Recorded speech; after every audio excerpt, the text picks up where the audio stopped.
Over the last couple years, my partners and I have worked with 5 channels that have over 10 million subscribers. Strip away the views and success, they all share 5 key techniques that help them beat YouTube. From production systems to storytelling strategies and content moats. We're going through it all. Now you've probably heard from Mr. Beast that the idea is the most important for views. But what big creators don't tell you is that the checklist for filtering ideas is just as important. They collect hundreds of video ideas and narrow them down to the single best one. And they do this using a process I call the idea filter. Let's break it down in 4 simple steps. Step 1, idea demand. The first step is to take a potential idea and identify how many views it could get. You want to start by looking at the total viewership in the niche. An easy way to do this is to look at the view ceiling of similar videos, and if they performed well for those channels. Let's visualize this with an idea for Mr. Beast. 7 days trapped underwater. It hits a large entertainment audience, and there's a lot of similar video ideas that have worked well before. It's also the best performing video for this channel. So boom, step 1 done. Step 2, the wow factor. This is all about seeing how interesting your video idea is. YouTube is a game of standing out.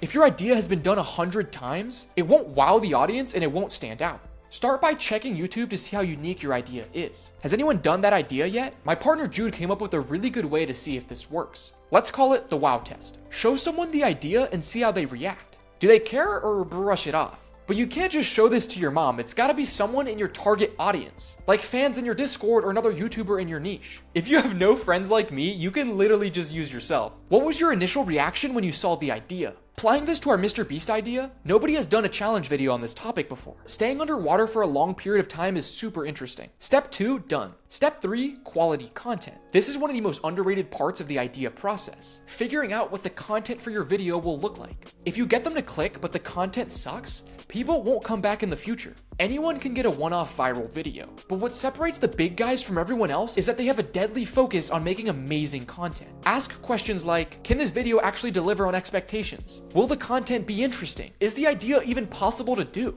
Applying these to our test, we're able to deliver on the content by creating some sort of air pocket house underwater. We could use air pumps to create a flow of oxygen to the box. Surviving in this sort of scenario would be super interesting to see, and Mr. Beast definitely has the budget to make this video work. Step 3, done. Step 4, the packaging test. This is the last step of the idea filter and probably the most important. You can come up with a great idea, but if it doesn't get the click, it doesn't matter. Spend 60 seconds brainstorming some packaging angles. Typically, good ideas are very easy to package. It's the mediocre stuff that's been done a lot that's really hard. In testing our idea, it's super easy to package. Person trapped underwater, some underwater cage, or some 2D visual of the underwater contraption.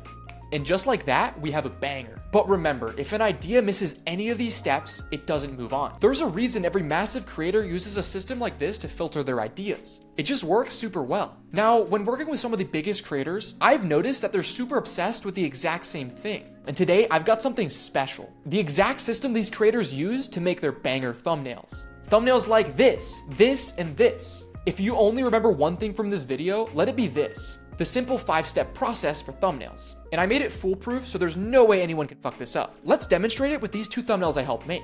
The first step is collect. Take the title and collect as many ideas as possible. This can be outliers, brainstormed ideas, images, similar concepts. The goal is to collect as much inspiration as possible. It should look something like this, a catalog of random ideas. The second step is categorize. You take all the ideas and you separate what's interesting and what's not. So for example, with this thumbnail, we take all the ideas we like and put it to one side and get rid of everything else. The third step is analyze. This is where you look for patterns in the ideas and also break down why specific things worked. Like, ooh, these similar outliers always show half and half concepts. Or this outlier concept worked because of this. For this example, I had seen these weird square-shaped watermelons recently, and I broke down that normal objects twisted to weird shapes was a really interesting visual. The fourth step is most important.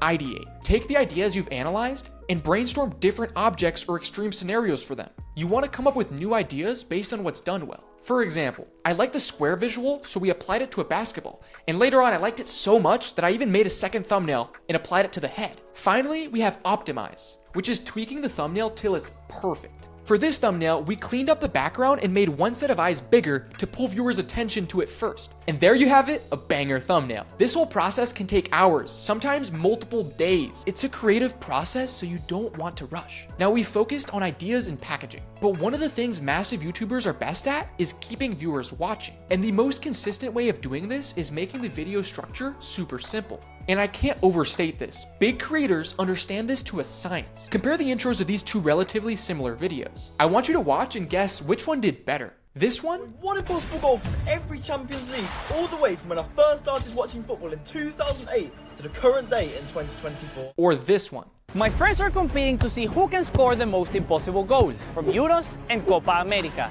Let's go! If you guessed the first one, congrats, you are totally wrong. The second one did 133 times better. Damn! And the reason why is hidden in the video's structure. And the first is extremely simple. Look how quickly he gets into the story. It takes him 41 words, compared to 73 words for our beginner, which is almost double. And that's the trick. A good structure focuses on building progression, getting the story moving quickly. But wait. This doesn't mean get through all the content quickly. Just the beginning. If you timestamp the beginning of each section for both videos, what's interesting is that FootCrunch actually takes double the amount of time to get through the same amount of segments. So you want to get into the story quickly, but then slowly build depth with struggle and failure. The second trick he does is a bit more subtle. I color-coded it to make it easier to spot. Notice FootCrunch gives the viewer only the most crucial information, that his friends are competing and their goal is to see if they can replicate these impossible goals. That's it. Just the premise, the goal, and then straight into the content. No stakes, no punishment, no unnecessary information. And this isn't just in the intro.